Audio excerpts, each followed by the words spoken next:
പ്രതിപക്ഷ നേതാവ് പിണറായി വിജയന്റെ പുത്രി വീണയുടെ എക്സാലോജിക് സൊല്യൂഷൻസുമായുള്ള CMRL കമ്പനിയുടെ സാമ്പത്തിക ഇടപാടുകൾ അന്വേഷിക്കുന്ന എൻഫോഴ്സ്മെന്റ് ഡയറക്ടറേറ്റ് മരവിപ്പിച്ച 242 അക്കൗണ്ടുകളിലെ 18.36 കോടി രൂപയുടെ സ്വത്ത് കണ്ടുകെട്ടാനുള്ള നടപടികൾ ആരംഭിച്ചു. വീണയ്ക്കും CMRL മാനേജ്മെന്റിനും ബന്ധപ്പെട്ട ഉദ്യോഗസ്ഥർക്കും നോട്ടീസ് അയക്കാനുള്ള നടപടികളും ED തുടങ്ങി.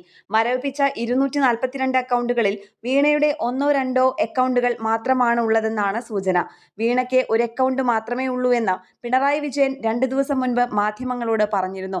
CFM CMRL എക്സാലോജിക് കേസ് നേരത്തെ അന്വേഷിച്ച ഗൗരവമേറിയ തട്ടിപ്പ് അന്വേഷണ ഓഫീസ് ഉദ്യോഗസ്ഥരുമായി ED ഉന്നതർ നടത്തിയ അടിയന്തര ഓൺലൈൻ യോഗത്തെ തുടർന്നാണ് അക്കൗണ്ടുകൾ കണ്ടുകെട്ടാനുള്ള തീരുമാനം.